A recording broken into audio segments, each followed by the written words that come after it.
Thank you so much, gentlemen, for being with us today. My pleasure. For the audience and for the virtual audience online, please note that there will be a short session for Q&A after the session. So please don't leave, and if you've got any questions for the panelists, please do feel free to ask. So I want to address this question to everyone, really. What are some of the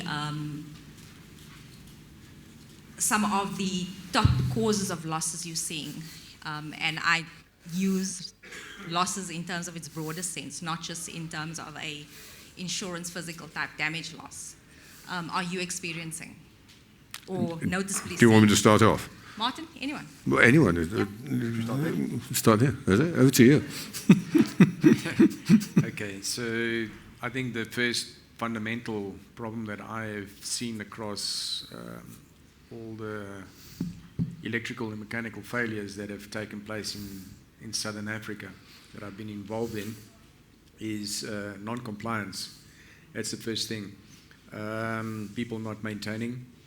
And of course the competence, that is being applied to the industry, with regards to, remember, an electrical contractor registered with the DOL doesn't specifically mean that the guy who is the owner of the electrical contracting company is a competent person or is a registered competent person. And that alludes to a lot of misconceptions to a client. And a client takes, in general, that he is registered as an electrical contractor. Doesn't mean that he is the actual competent person delivering the service that he's prescribed to do.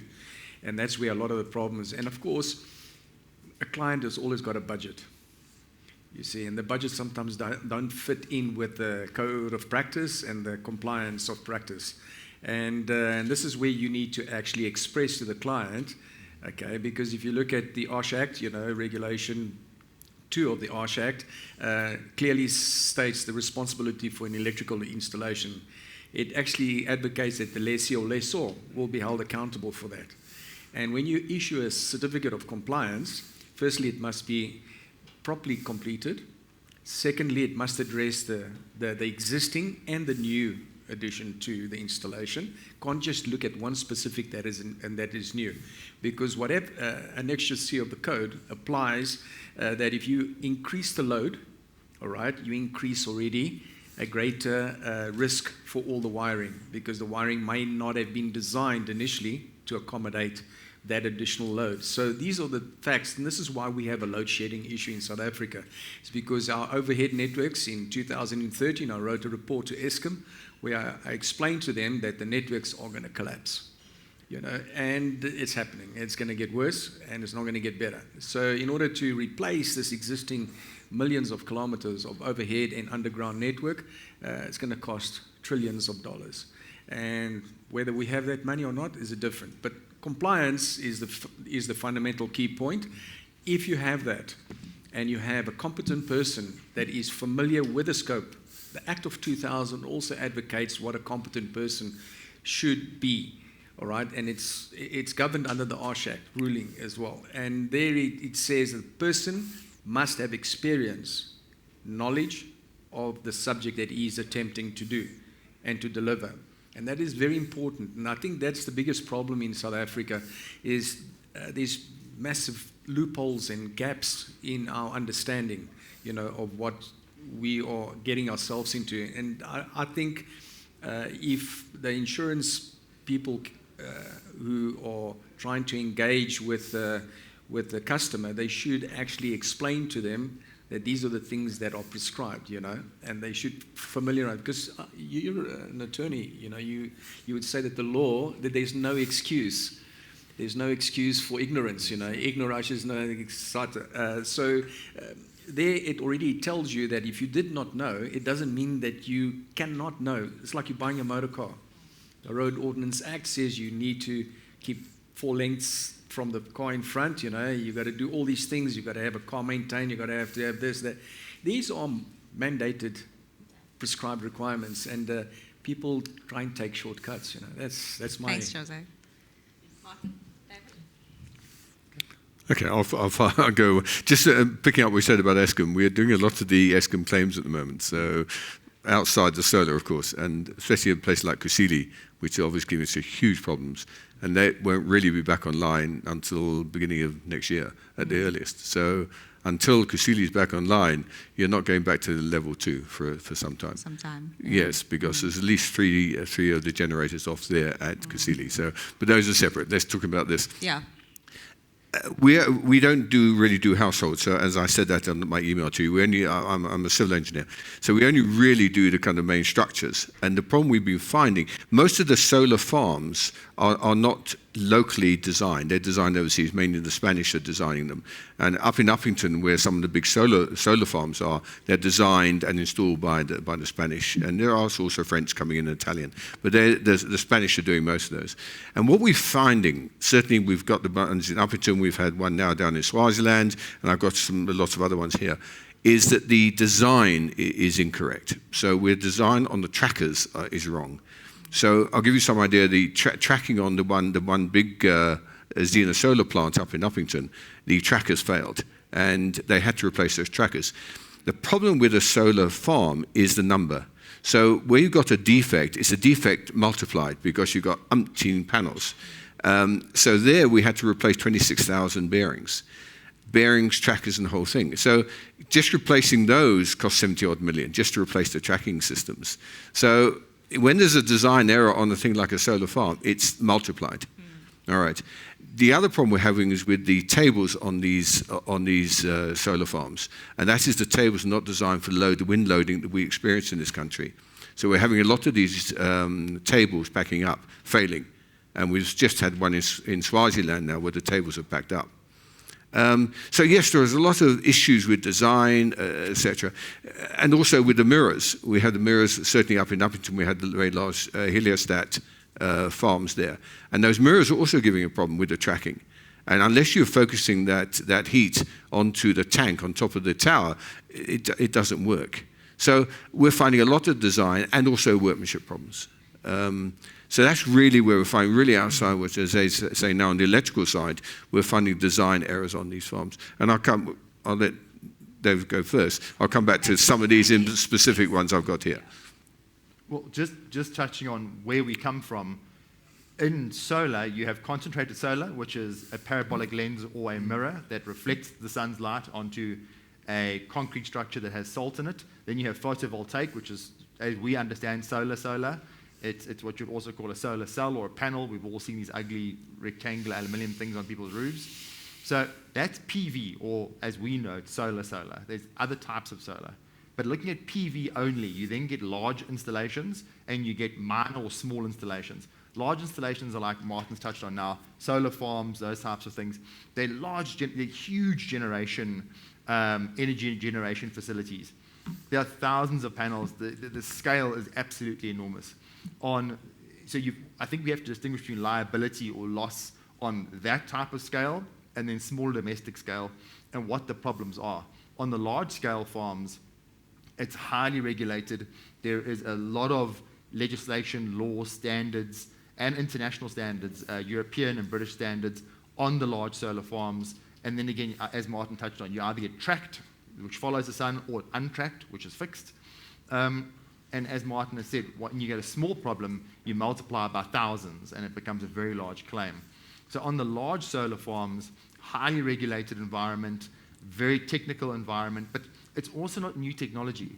You know, I reminded myself this morning that the first solar installation happened in 1883 in New York.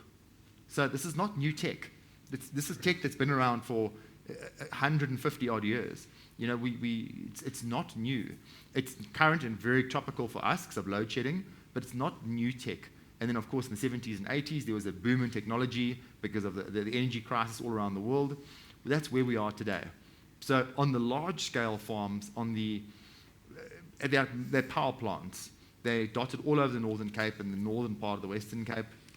That's highly regulated. It's highly, it's funded. The funding agreements are very, very, very detailed. But why are they going wrong? They are going wrong, as Martin's touched on. The design is a lot of the time foreign. Specifications are sometimes foreign. The drafting of contracts is very convoluted.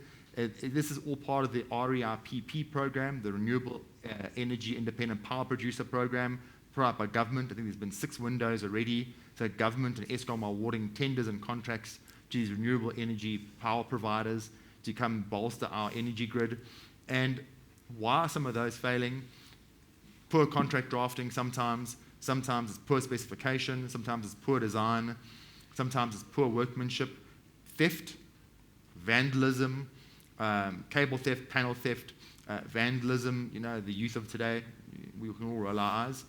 So those types of things on the big scale plants. On the smaller domestic scale plants, what I've picked up in the market just through claims and those types of things is the complete opposite of the large scale stuff. There's no regulation on the domestic installations. I think it's SANS 10142. I don't think that's passed yet. I think it's still in draft. Has that been passed yet? We withdrew that in December of 2021 for specific issues that are not correct. 10142-1 is already sufficient. It expresses section 7.12 to 7.16. It expresses an extra P, an extra I, J, K, L of the N, and an extra C of the code is very self-expressive. It identifies all the issues. My biggest claim that I had was Lesedi and Letsatsi, in the Free State. That was about just over 300 million with CBI and many other well-known brand contractors. The biggest problem that we will face in renewables, the actual evil, the cancer, is called capacitive coupling. What is capacitive coupling? Capacitive coupling is the lack of an earth, not a proper earth mat being designed. So what it does, an inverter, you guys know 240 volts, 400 volts at 50 hertz, but you don't understand what an inverter is doing. It's converting from potentially 3,500 hertz, to a 50 hertz cycle. Now, if your ground potential, your GPR, is not correct, you're going to escalate that abnormality. And then, of course, you blow dry-type transformers, like happened at Lesedi and Letsatsi, and joints, even on wind turbines, anything that has got a DC conversion. And now a turbine sits approximately 25 to 50 meters above ground level.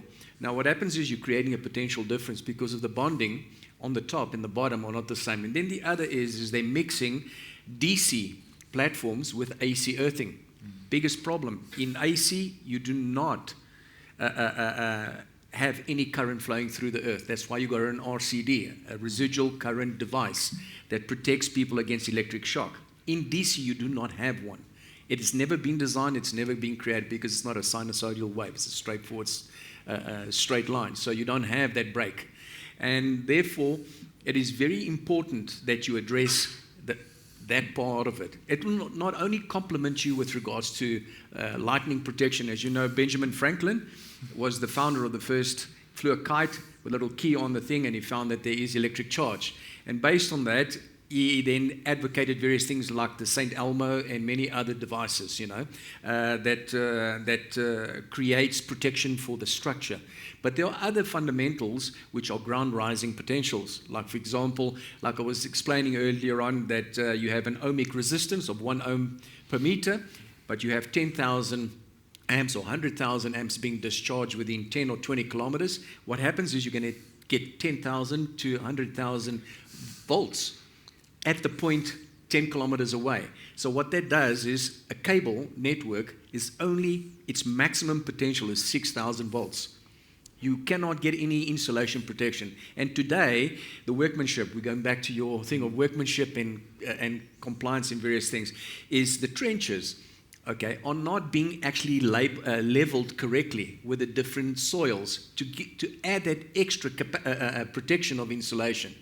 Because when harmonics get implemented, we had a problem with Eskom where the low voltage transformers were failing horribly. 439 million rand claim, and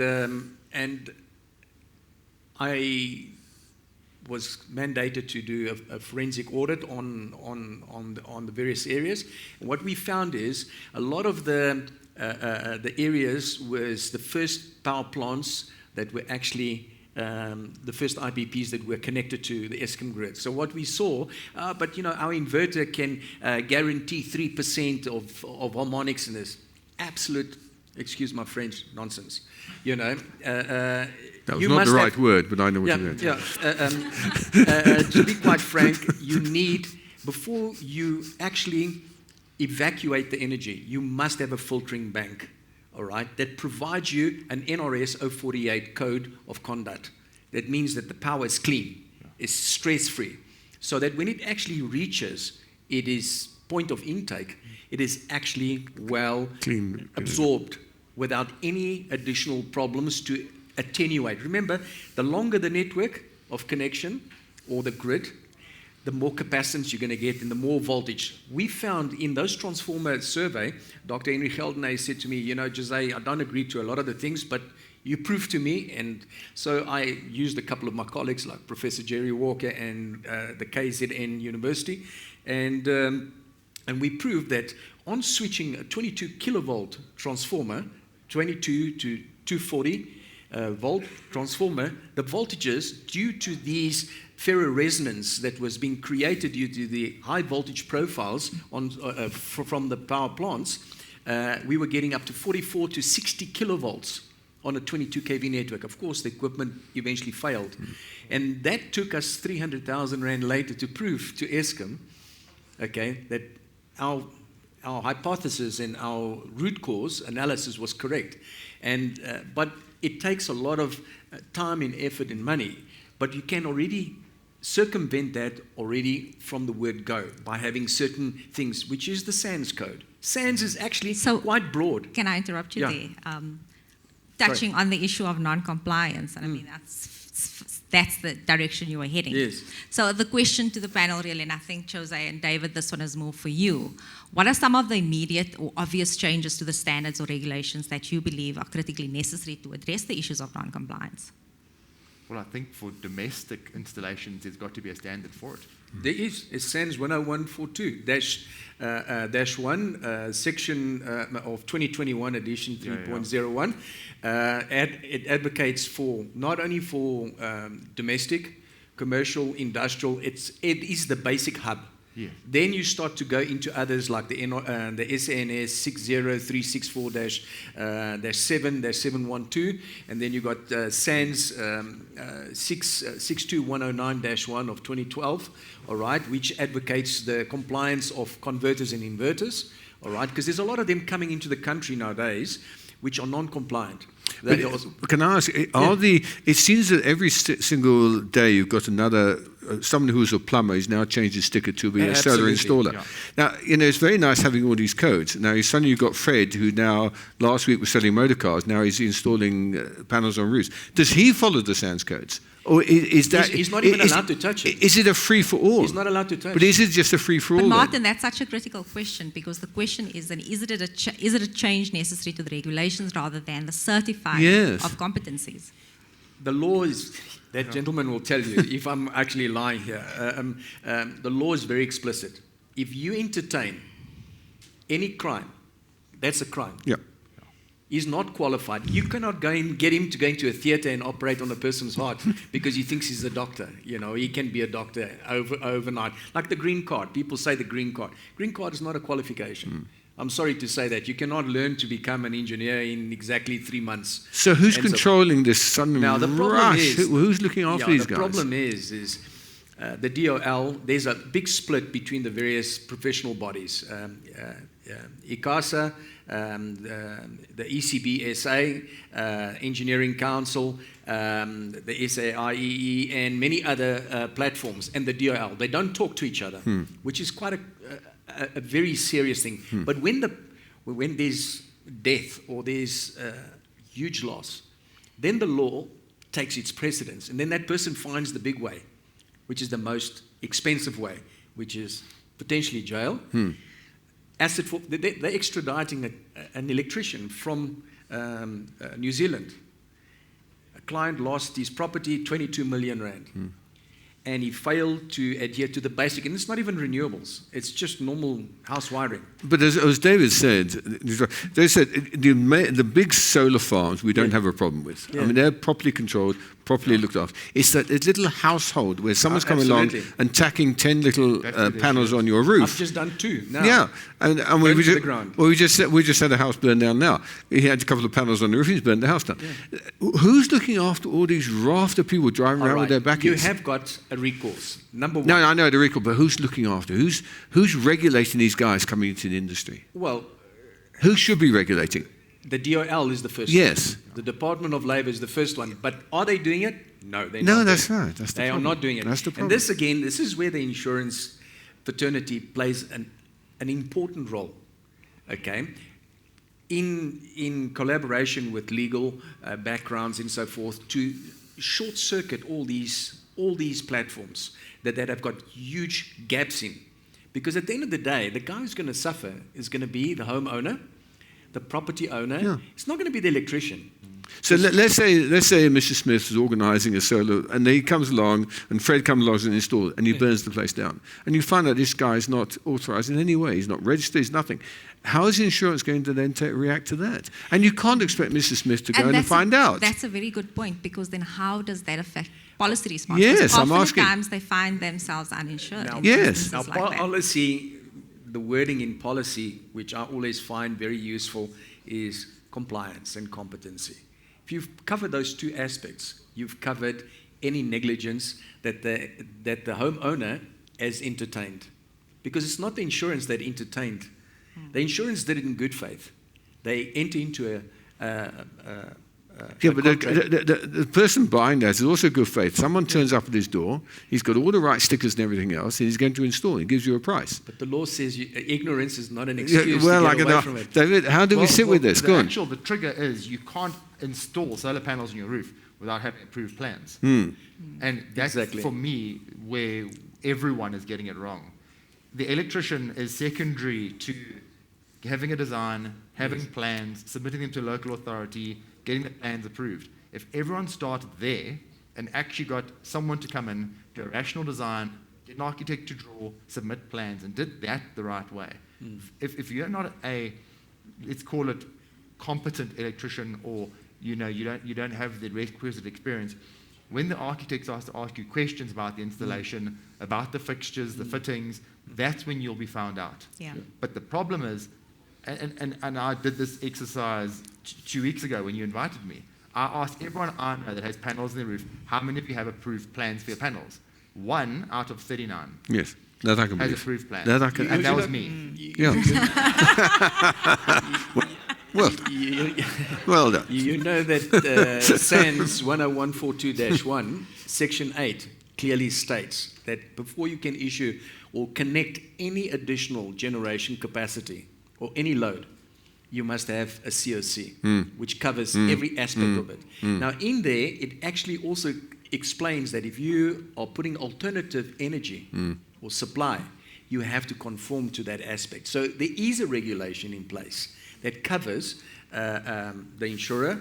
That's the first document that they normally tend to ask for, is a legitimate. And in 98% of the COCs that I've had up until today, I've rejected every single one. Why? Because the competent person doesn't even know how to complete the actual document. Remember, that's a legal document. So this is what I always try and say to people who are venturing down this route. Familiarize first yourself. Do a risk assessment of what you need to do and to have it done. Then assess the costs on it. Don't do any shortcuts or anything like that, because that could be detrimental to you down the line. But like this, I was saying, just what David was saying, the other 38, other than David, of course, the other 38 who didn't get approval, they have their house burned down. How does insurers react to that? They've lost their house. Well, it becomes an illegal structure. Yes, but how do you react? In terms of the National Building Regulations Standards Act, Yes. if you build without plans, it's an illegal structure, Correct. and it must be demolished. Can you insure an 1400. illegality? I'm asking, does your policy cover that house being burned down, or are you going to reject the claim? That's part of the discussions. We don't Well, I'm do asking out domestic. there. We insure commercial PV plants. So there is a liability exposure there, which is another topic that I want to get to, which is obviously, I think, we don't fully yet understand. There is a growing commercial exposure there, but the question is, a lot of this is governed by the contracts, David, and this is one of the questions I have, is the form of contracts plays such an important role in us managing, understanding responsibilities, and managing that exposure. So for me, it's going to come back to the contract. In the absence of a contract, and this is my question because Martin has taken me there, we're obviously going to have to default to common law. David, I want to get your views on that. How is that going to impact a scenario like the one Martin raised now? Well, again, commercial or residential, you're still putting panels on a roof. You're still building. So you still need approved plans. So it impacts every single installation in the country. Interestingly, just because I don't have a piece of paper that says you're going to do X for me doesn't mean you don't have a contract. The second I say to you, I need X, because what do? We go to an electrician and we say, I need 8 kilowatt hours. I don't know what 8 kilowatt hours is, but it sounds fantastic, and apparently I can run my fridge and watch my TV, because that's how people approach electricians. Right. And they don't know what it means. It sounds sexy, it sounds controversial, and they sound very clever, but I can use my Wi-Fi too. So I can watch Netflix and I can have a cold beer. So that's the high watermark of my PV knowledge. And the electrician sends you a quote. You might have terms and conditions and might not have terms and conditions. You say, no problem, you pay him 50%.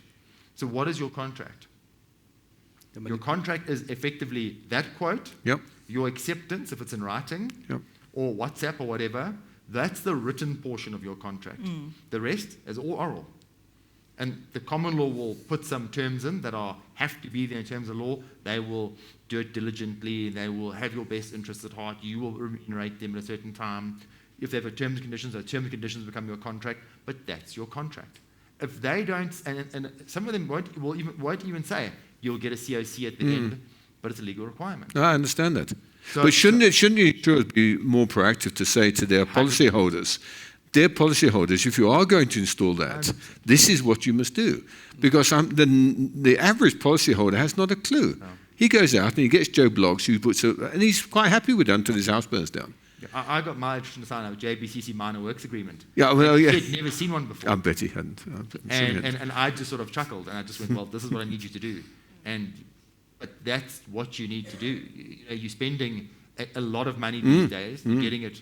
I know warehouses that have got 20 kilowatt hour installations that don't have a single piece of paper.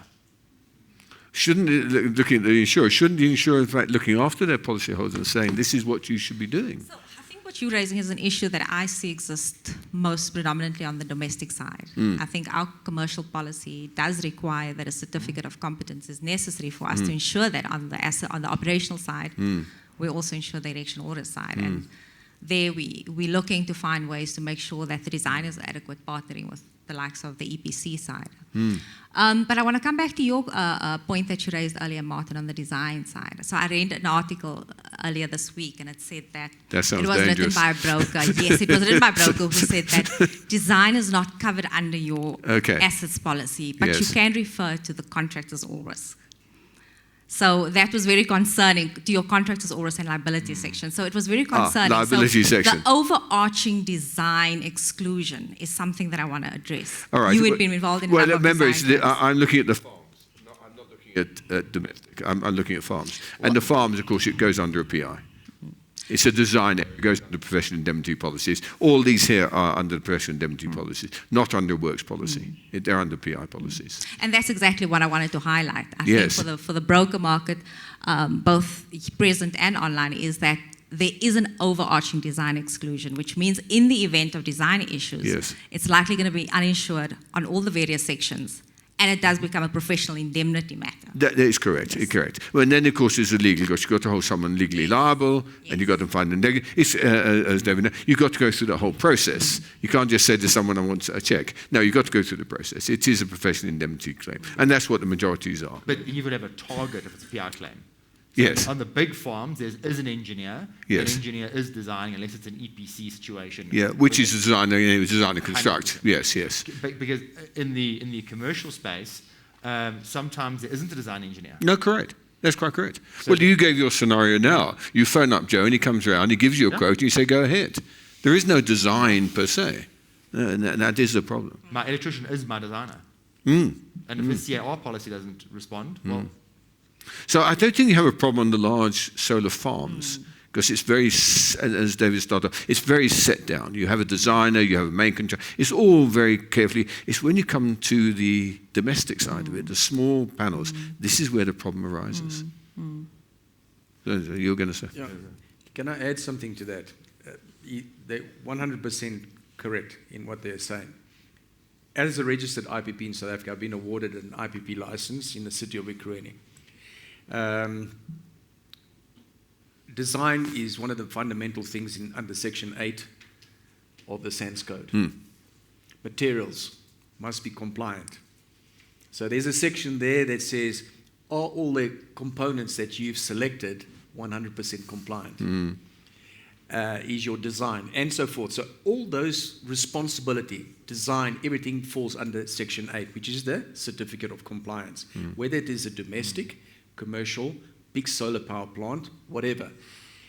Yes, a big solar power plant's got more scrutiny, okay, from the NER, the National Electrical Regulator, all right?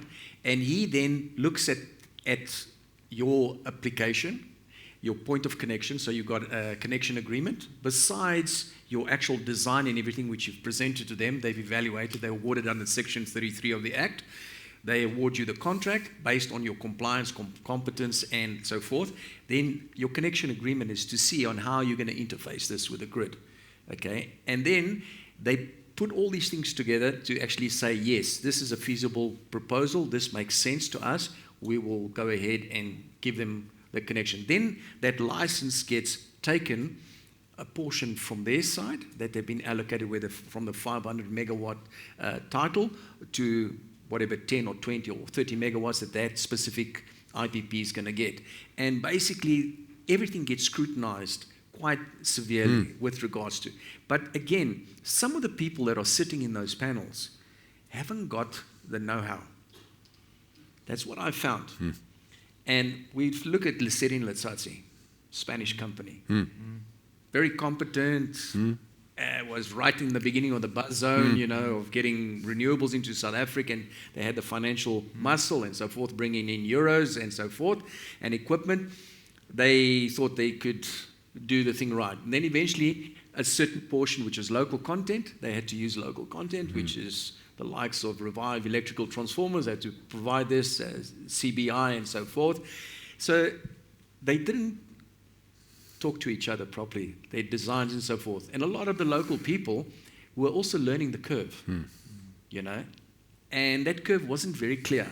So they made a lot of mistakes. Those mistakes were quite financially taxing. Well, thank goodness I wouldn't have a clue. Yeah, correct. So again, this is as time goes on, and like you said, renewables have been around since the early 1900s, okay? And it was just a matter of finding the time when fossil fuels are going to become an issue, all right? And for us to look at, there are other alternatives besides PV and many others which we are working on, but these are the space that we find ourselves. We're going to be here for the next 40-odd years, because that is going to be the most decentralized way of electrifying. Well, the only other one that we've been involved in a lot on, of course, is wind turbines. And wind turbines are also coming out quite rapidly as well. And we have a lot of problems on those wind turbines as well. Okay, Martin, you're going to get him going off on turbines now. So I just want to come back to another important cause of loss that we're seeing on the solar side, which is fire risks. Yes. And I think one of the main issues that's faced in the solar sector is thermal runaway. The risk obviously particularly high in the lithium-ion batteries. So I just want to get your views on what steps can solar energy owners take to minimize their risk with this and other battery-related incidents. Again, if the evacuation of a power plant is correctly designed and you have the correct protection in your switchgear, you will be able to, like for example, a lot of the thermal runaways that you have is as a result of capacitive coupling effects, all right? And if you can avert that and your protection is in place, okay, you will be able to circumvent this before it starts to happen, because it will identify it quite clearly. So your design needs to cater for all these things. Again, NRS 097-2-1, okay, which also, and -2 as well, and -3 and 4, clearly highlight, specifically if you're going to feed back into the grid. Again, people must understand about renewables. There's two facets. There is grid tied and grid tied to feedback. And then there's also off-grid. There are huge differences in it. Now, if you are, let's say, a household, you've got a 8 kilowatt or 5 kilowatt inverter. Now you produce 1 kilowatt too much that you cannot use. You want to feedback. It's like you putting your hose pipe at home up against the fire hydrant. How far do you think that water is going to go against the fire hydrant? Almost zero. So what you're going to create is a stress point. You start to affect your insulation. The minute you break down insulation, you have failure. You have electrical, you have partial discharge taking place. When partial discharge, you get an arc. An arc emanates into a fire, and a fire results in the claim later on. You know, so these are the small things. So the point of evacuation needs to be understood very clearly. And I think the biggest problem is people are trying to advocate a lot of things, especially in real estate. For example, in these big sort of secured environments, you know, where people say you can feedback like midstream. I've already said to the resident engineer, it's the biggest problem. Why? Because you are putting harmonics back into it. Because not everyone buys a legitimate or a compliant inverter. And it's not being done by a competent person. So what is happening is they are stressing that underground network even further. So we've got to be very careful when going into this space. Get yourselves rather familiarized with legislation and with competent people, not just accepting word of mouth, verify. I always say, gents, ladies, verify every aspect because it's your money at the end of the day that you need to protect. Well, it's really the insurers, and looking to the insurers. How do the insurers sit listening to what you're saying here now? Well, I think on the fire side of thing as well, it's not just the thermal runaway side. It's also got to do with your installations, especially in warehouses and in big commercial properties. What have I seen? Installation goes in, and you've got Joe, who is the office manager. A whole lot of new goods come in boxes. They are covered in lead paint. They're very flammable, fantastic. It's Thursday before a long weekend. What do? It's Puza Thursday. We want to get out. The boxes get shoved around. 9 batteries that are poorly installed. The cables are poorly installed. People aren't thinking about the fact that the equipment actually has to breathe. It needs space to radiate the heat, to cool itself down. They block air conditioners, they block exits, they build up around this huge installation. Now what happens? It starts to saturate, it starts to get hot. So you also have your own worst enemy, and it's the human element. That installation, if left alone, would be as happy as. Then you also have a situation where they get blocked up, doors get closed, windows get closed. There's a huge element to the fire and the thermal side of it as well. It's because people just don't apply common sense a lot of the time. And you see it. We've seen video footage of people not knowing where to put a box, and they put boxes on top of the batteries. That's a great idea. You know, that's just a... But going back to what you're saying, it sounds like most of these installations, the small ones talking about, are non-compliant anyway. Well, what you're saying just now, they're not compliant. They're just installed. Well, they're installed, but you also get people who take a bad installation and make it worse. Yeah, no, I understand that. But then how did insurers react when we had that fire? Did insurers say it's not compliant? From an insurance market point of view, there is a huge exposure to total loss scenarios. And what I'm seeing, or at least from my point of view, I think the direction would be is that we're going to impose stricter measures in terms of risk mitigating measures that we'll impose on clients. And I think that is certainly the direction that I see the insurance market going. Right. You've got to educate your policyholder, really. Yeah. Because if you're going to reject a claim going down further down the road, you say, well, you never told me about this. I think at one point you got to send him a note saying, make quite sure this is properly done. It's approved plans, etc., etc. And that's certainly the direction I see it going. It's going to be Yes. that these are all going to be shifted from a policy point of view. This is what you're going to have to be a long list saying these are the measures you have to comply with. Yes. Failing which you don't have cover. No. Condition precedent cover. Yeah. Yes, I think And you have to. certainly a pricing impact as well, because the fire is one of our top causes. So Yeah, no, we've had some very large fires. We also have malicious damage, of course, which is another problem. Yeah, theft. Malicious. Fire. We had a very nasty one up in Africa, in fire, Mali, yeah. where they had a dispute, and they stored all the new panels in a lay-down area. And because of the dispute, they went and set them on fire. So they burnt the whole lot out, So it was 100 million rands worth of panels gone, And so we have those kind of fires as well, but that's really outside what you're talking about. Yeah. I think it's the homeowners you've got to look after. These are the big industrial kind of plants going in, not the homeowner. But yeah, even on the industrial side, you have a warehouse with 1,000 Oh, yes. panels across, Yes. like those big warehouses along the highways these days. Yes. That's now, because everybody wants solar panels, there's a shortage in the supply chain. That now is just a beacon for you go get your own panel. Yes. No, absolutely. In KZN, we had the looting. Trust me, it was like, Oh, yes. No, free for all. yeah. Yeah. And what's quite interesting, a lot of the panels are so-called coming from Canada, but they take a long route from China to Canada and back to here. It's true. Haven't you heard of Chinese Canada? One of the big things that have been that was even earlier on expressed was Tier 1 and Tier 2. Tier 1 and Tier 2, what does that mean actually? It's the cash flow of the company selling the product. It's not really the quality of the product. Grade A, Grade B, Grade C, and Grade D are your classifications. Grade A means that the homogeneity of the cells within that panel. Now, just to give you an understanding of what the solar panel should actually, what it's doing, okay? It's getting irradiation from the sun, stimulating the electrons from A to B, from the positive to the negative, but the current flows from negative to positive. So what happens is, when you get this high, the STC, which is the measurement which panels get tested to, is at 1,000 watts per square meter. Okay? So if you have, let's say, 1,700 because of the area that you're sitting, because you're closer to the sun than at the coastline, what happens is a lot of that overflux goes to the aluminium framework.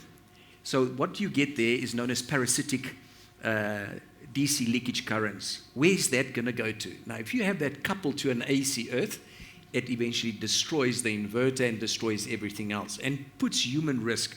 Let me tell you, I measured with a clamp meter at the National, just in Randburg. The earth was carrying over 2.4 amps DC on an AC earth. That means that your earth leakage requirements were breached. You've got 30 milliampere, which is 0.03 at 25 volts. In other words, neutral to earth, you cannot have more than 25 volts, otherwise you've got to shut down the system. And what happens is, a lot of these installers don't split the neutrals because you've got two different generators involved. You see, and what happens is they mix the neutrals, and that eventually creates these massive problems on inverters and various things. Again, the compliance, section 7.12, advocates that about the neutrals. How many people do know how to inspect that? This is why I've sat down already with the likes of Firedart, where I'm trying to draft certain checklists which needs to be put in place, because there's a lot of misnomers that people need to understand, not only from a householder, okay, or a tenant or whatever. He needs to make sure that he feels safe wherever he's actually enjoying this technology. And I think that is the biggest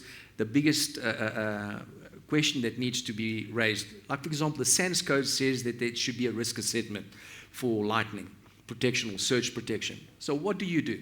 For renewables, the same ruling applies, 7.12 to 7.1, annexure P, and so forth. All these annexures which are read in parallel with the actual wording itself. But you can't really put that on the policyholder. You're saying to the policyholder, that's what the kind of installer you must have. And shouldn't you be having a panel of installers or something who are regulated? Working on it. We're still building a whole ecosystem. Yeah, they're of working on these things suppliers, at the moment. yeah. Yeah. Yes, if you had approved installers, 10 or whatever, and you choose from that installers, then you'll be happy, and the policyholder will be happy as well. Instead of going around the corner behind KFC and getting the guy to come around and install panels. Martin has flipped this around. It's become a you. Insurer, what are you doing? So I sort of shift focus to the liability exposure. We've sort of touched on that. David, you shared an incident and a personal experience last week around how EPCs or owners are poorly managing these liability exposures. What, in your view, or do you think enough is being done to educate the public or people in general around the risks? The biggest problem we have is most of the information that people get these days from social media. And there isn't a social media channel, maybe you should start one, Jose, that says, basically, don't be stupid. And then it'll be a great channel. I think it'll have a lot of followers, because it could literally, and it could have like runs, like, are you installing solar at your factory? Well, this is what you need to do. And it would be a great channel, because people just don't read anymore. Yeah. So what you have, and I see it with big companies, I see it with small homeowners, even with some of the very large energy bills that have happened in this country, people just haven't thought it through. And then once it's built, so remember, you have the EPC stage, you have the design, the build, the procurement, the construction stage. That's just the first problem. So have you gotten the right panels? Are they all SANS? Are they the right quality? Your inversions, your grounding. So that's the build phase. But then there's the operate and maintain stage. And that's where 99% of people just go to sleep. Because Bob's the office manager, Bob, there are 500 panels on the roof of the warehouse, he's fine. Bob knows that if the earth trips, he must just flick it back up. Hopefully he doesn't have a beer in his hand. No, seriously, this is what happens. The office manager, who's a lot of the time completely overstretched, we now have a solar installation. When it starts load shedding, you won't know it's load shedding because the lights won't go off. But the person doesn't understand what the installation is. So they don't understand how to operate and maintain it.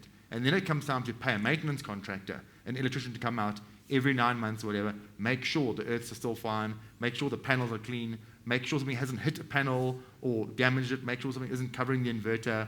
Just have a good look at because one of the biggest problems is mechanical damage. So someone will bump the inverter, someone will bump a cable, someone will damage a battery, dent a battery. They don't realize that you can't have a dented battery. That's a huge risk. You can't have an exposed cable. Someone may drop something on the cable. Someone may drop something on the inverter. Oh, but it's fine. It sparked a little bit, but it's fine. There's a smell of rubber, but don't worry about that. But this is what I've seen. Yes. We're all good. And then you go to site after there's been a fire, and you look, and 2 of the other batteries on the floor have these huge dents in them, and you go, so what's that about? Oh, no, the owner's son came around and he dropped his bicycle, and the bicycle dropped on something else, and it dented the battery.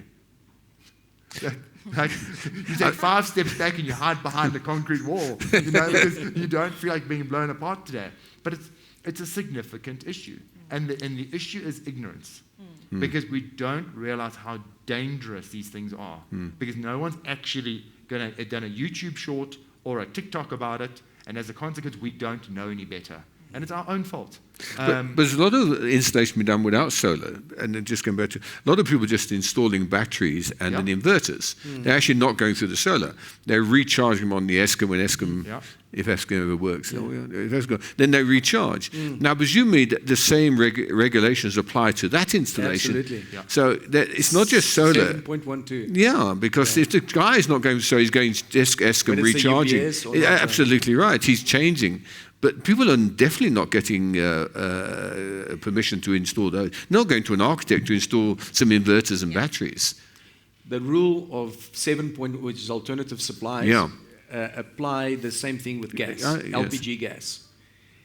If you have lithium technology in your house or gel battery or whatever, you must have a fire extinguisher graded for that specific application, which is electrical and for the raw material that it has.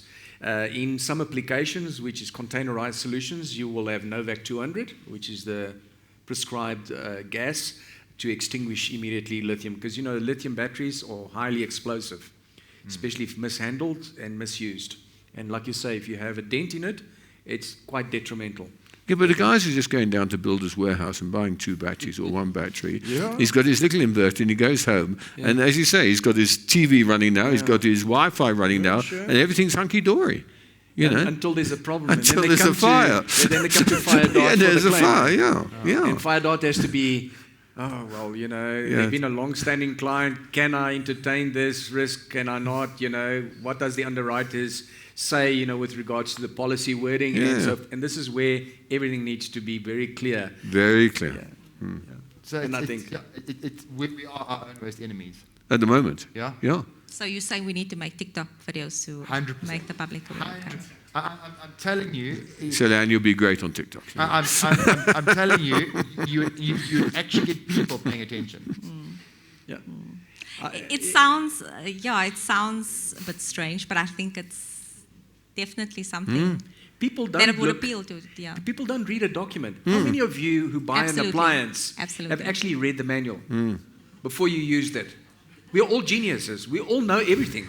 Yeah, we are absolute PhDs in every single discipline we purchase. But the problem is most of those instruction manuals are originally written in Chinese and then translated. That's true. And I can't understand those darn things. Yeah. So. Those hieroglyphics are quite complicating. Very, very complicating. But yes, the problem is people don't read. What do? They go to social media. Yeah, now you get a good platform that attracts and gets a couple of million hits, all right? And people pay attention because what does that bring? Brings their risk to the foreground without them feeling, how can I say? Intimidated. Intimidated, the word, correct. And I think the biggest fear that any human being has is being challenged with new technology. That is the biggest problem we all face in our life. It's not because we are ignorant or stupid or whatever. We're not. We actually were created by a higher power that it gave us an amazing grace. So we are just sometimes so encompassed in our lifestyles and all that we actually forget, to pay attention to what we are getting ourselves into. But also this has happened very rapidly with the Eskom load shedding. It's suddenly kind of sprung on us. And the industry has not been regulated. It's just running wild at the moment. And you're going to see your first blackout very soon. Yeah, we've got to kind of... It happened in New York? In Canada as well. Yeah. You've got to somehow regulate the industry. And I'm not saying insurers must regulate, but the industry at the moment is just going wild. I mean, I had a guy come around a couple of days ago and he literally was a plumber. And he's now selling solar panels. You think, I've got a final question for the panel. And this one is, Martin, you'll probably have a lot more experience. No, I'm sure David has it. So there's been mixed responses from the insurance market. And I just want to get your views in terms of how you think the insurance market will be sort of responding to these losses, which relates to incompatibility issues, which is when you need to replace there's one panel that's been damaged, and it's now obsolete, and you now need to replace your entire system. Have you had any experience with that? Well, you had a similar thing if you've got tiles in your kitchen and you damage 3 tiles. Do you now give the guy slightly close to the colour? And responses to those type of losses. Yes, yes. I mean, I think the insurers vary a lot. Some insurers will say, obviously we can't match it, so we'll lay a new kitchen floor. The other guys say, well, it's close enough. They're going to put those tiles down. Yeah, and I think you've got the same thing with panels. I know my own view, but that's not an insurer view. But you've got to bear in mind, we don't have that on our claims. Our claims are professional indemnity claims. Yeah. So we're looking for they are liability claims. So we don't have that where you have non-compatible. So I'm going to look to my 2 learning colleagues each side of me. Well, Jose, isn't it the lovely thing about PV is the fact that if one of the panels does go down, that you might not be able to find the same manufacturer's panel, but there'll be another manufacturer with the same output panel that you can replace with. Because in general, the theory is correct. Yeah. But what I've noticed in a lot of the installations and problems is you cannot mix, because remember, your VMP voltage, and BOC voltages or IMP currents high short circuit currents vary from panel to panel. So you will get basically different voltage profiles in a string. And you could stress the other panels that are still healthy when there's one that has actually got a different voltage profile. Okay, so in other words, you change the resistance of the circuit. And that is quite fundamental, to the actual MPPT performance, all right, which is, again, that's your yield and your BI claims and so forth that eventually become affected by that. So predominantly, when you are getting involved in that sort of failure mode, this is why, on the onset, make sure you get a grade A panel manufacturer, reputable and grade A manufacturer, that he can prove to you the type test, and also in his production line, he can give you the batch testing, which is DECRA. Our plants that we manufacture our product is basically DECRA accredited. So every batch gets a certificate of compliance before the batch gets shipped. So you're saying you can then, if you got a grade, you can in fact put that in, is what you're saying? You can get exactly the same type of panel from whatever manufacturer, yes, and you can then replace it one for one. Right, okay. But in general today, because we are in such a stress, everyone's wanting to electrify because they don't have their cold beer, they don't have their Wi-Fi, to communicate with their mom or whatever. Yeah. So, to me, there's a huge gap in the market now that puts risk for everyone, not only the insurer, but also the insured, okay? And a lot of the insured are God-fearing people. They like to believe in people and trust people's opinion. And of course, social media is another evil if it's not properly regulated. We've seen now with our big friend, is now changing a new social media platform and so forth. You lose your account if you haven't done this and that. But be as it may, these are the small things that I always say to people. Familiarize yourself before getting yourself into something. Once you're familiar, get as much of professional opinion on the subject before you engage, because it's your life savings, it's your livelihood and all that. And I think from a broker's perspective, if you show that personal touch of guiding the client in giving them, he's going to get huge accounts coming his way. Why? Because he's mitigating risk before it actually becomes a risk later on. And I think that is where I've had a broker all my life, and he's been brilliant, with regards to my retirement and so forth. But there are times in our life that we overlook certain things, as much as we like to say, it's the broker's fault, it's this. It's not. It's actually your personal fault that you've not paid attention to it. And I think if from a broker's point of view, you lay out all those so-called perils, that face us later on in life, if we can actually know and make a conscious decision at that time, that it's like if you buy a motor car, the dealer will say, you'll go through the list. It says, I showed you how to change the tire, I showed you how to do this, I showed you that. So are you happy with all this, sign here, and then you can drive the car out the showroom. This is exactly how they mitigate their risk. They've given all the... Well, I think social media is quite a good idea. I mean, that's the way to access rather than send them around. Exactly, I was saying it sounds silly, but it seems like no, it doesn't. It doesn't sound silly. Quite the opposite. Educating, not just the public, but... So going back to Shelly's question on redundancy, though, panels also degrade. So let's say you have an insured who puts up a panel, and now 5 years have passed, and 4 of their panels get stolen or damaged. That was the question, in fact, that was posed. The other panels now have deteriorated to a certain extent because they have inherent redundancies in them. Yes. So that panel won't be performing at 100% anymore because they don't. But now how do you mix and match panels to try and fit those 4 that were stolen? As long as your voltage profile, the resistance hasn't changed, okay, all right, and you can measure that, all right? You can measure that once you take out of that string, you can actually see what is the average of the voltages between all the panels. And then you can say, all right, this is what I have left in this string, okay? And you go to the reputable outlet center or manufacturer or whatever it is, and he can say, all right, he can guarantee you X, Y, Z. Then he must put that on paper for you, that you are secured, that you can then give to your insured, your insurance company to say, I have done everything in my power to provide the correct thing. Okay? But that's it. And that's what we call a factory acceptance test. Is that right? Yeah? Yeah. They So give you- that's a FATS, a factory acceptance test. And what that FATS will tell you is what that panel is producing. So theoretically, you can match if panels have been damaged and to Correct. replace. You can. That's yeah. It's Thank you. difficult, but you can. Yeah. Yeah. Someone says easy. Oh, sorry. Okay. Yeah, it's very difficult, correct. Yeah, it's a very difficult. Again, if you design it in such a way where you prevent mechanical damage, on one of the sections of SANS 10142 is how you route your cabling, how you do this to prevent certain mechanical damages and thermal damages and so forth. So those are things that are already taken into account in your design criteria, which falls under Section 8 of the code. All right.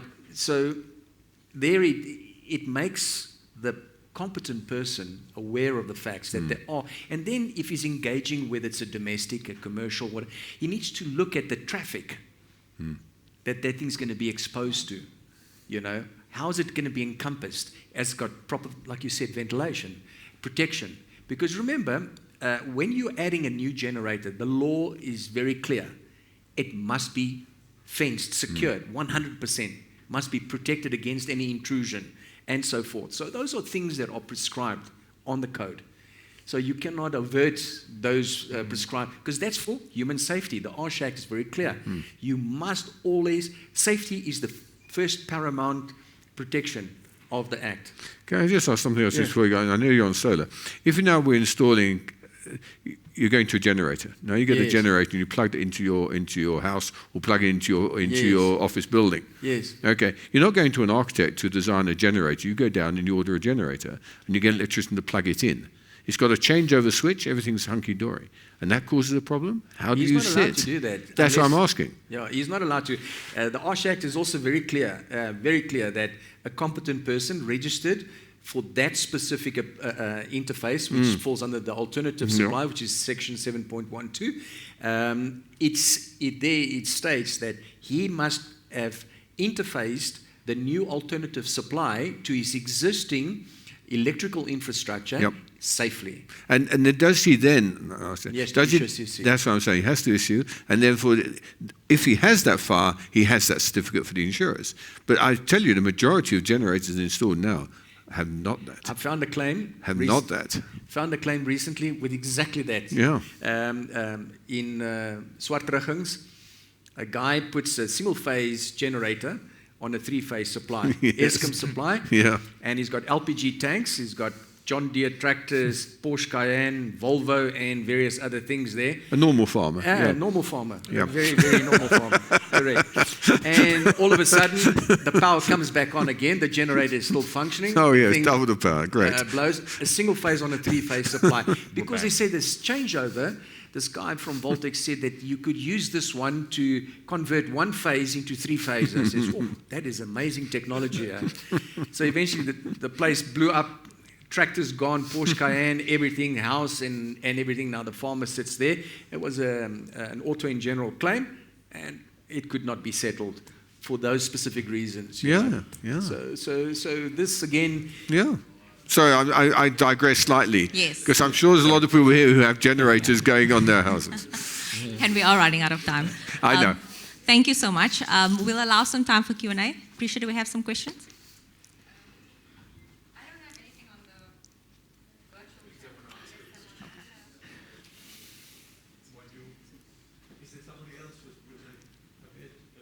Is there anyone else who wants to ask a question?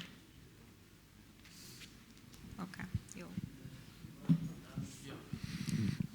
Well, to be honest, it's not a question, but just a concern. From what I heard on the panel, it was mind-blowing, and it gives us advisors an opportunity to really work with the insurer in order to make it a point that when we give advice out there, it is really advice that is in line with the policy wording, the exclusion, that it is explicit on the basis of their weddings and the policy schedule, that is just going to be in line with what is not going to be covered. Because now the first person who's going to be hit hard, should the claim be declined, it's the advisor. And somehow the PI can be at certain stage be an issue on the basis of the excess that you will have to pay as the advisor. Yep. So I really vote for the idea of reaching out to clients through the video, breaking it down in small particles of the wedding or of the sections, as it is done at PSG. Now and then they will send a video showing the client what is excluded and what is covered within fire section. And they will go into theft, they will go into all risk, they will go into, but they break it into small video of what I think one of that yeah, I think which is similar to what David was saying is that social media can play such a big role in terms of educating brokers in terms of what is covered under the policy. And it's certainly something that we are doing. Please go and follow us on LinkedIn. There's also training sessions, so it is certainly something that we are currently involved in. Super, thank you very much. Sorry, I just want to add, after this session, we are going to launch a YouTube channel. This video will be posted there, but I take your point about the small snippets and our short attention span, so we'll work on that. There's a question here, and I think we'll take this as a final question, please, because there are people dropping off on the virtual channel as well, and I'm conscious of the fact that you all want to go home safely. So I think, Jose, this is probably one for you. So the question is a completely off-grid installation less risky? Less risky. Of course, any installation, whether it's grid-tied or off-grid, there's their risks. If it's not done correctly, there's risks. But if it's done correctly, there's almost zero risk if it's done properly. And an off-grid installation, to me, I have one in my home. I did it myself. And is it compliant? Fortunately, I had to because I got a wife that keeps me. Okay. I got a wife that says, if you're not compliant, you don't sleep in this house. So, okay, so I'm going to close it there. So essentially you're saying so basically, yes, an off-grid installation is far more beneficial to the homeowner or to the commercial owner or to the industrial owner or farming, the agricultural owner and so forth. Why? Because he adds that to his asset portfolio. So in other words, his dwelling is, let's say, R1 million, and he puts 250,000 rands asset. When he sells it, remember this asset is there for the next 20 years, okay? And it is an appreciated fact because you are actually saving yourself a revenue stream that you had to make sure you had commitment savings for. Whereas now, instead of leaving your money in the bank, which is taxable, you can actually have some sort of return for your peace of mind that you don't stay in darkness, that you have a cold beer, and you can have Wi-Fi and various other comforts that you would like to have. So yes, I would say an off-grid is also a much safer application because you don't inherit the evils of the network. Okay. Thank you, Jose. To those present and those still online, we hope that this discussion was insightful and informative and hope that it's provided the valuable guidance that you need. Again, David, Martin, Jose, thank you so much for being with us today. No, pleasure. Absolute pleasure. It's a real pleasure. Thanks, guys.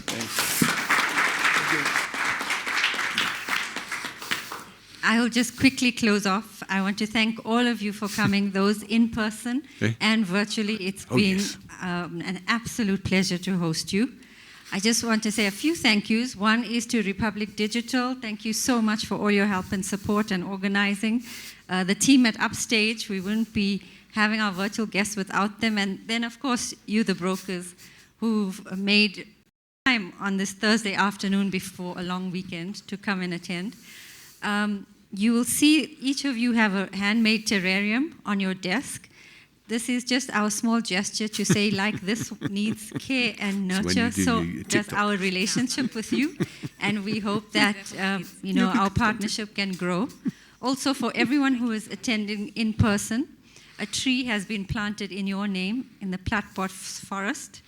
You will receive a certificate with your name and the GPS coordinates, so you can go and visit your tree and watch it grow. And this just symbolizes the fact that we also want our partnership to grow with you. So we hope that this is a small gesture from us, also to say, let's care for the environment just as we're doing with this product. So thank you very much, everybody, and a safe and blessed Easter to all of you.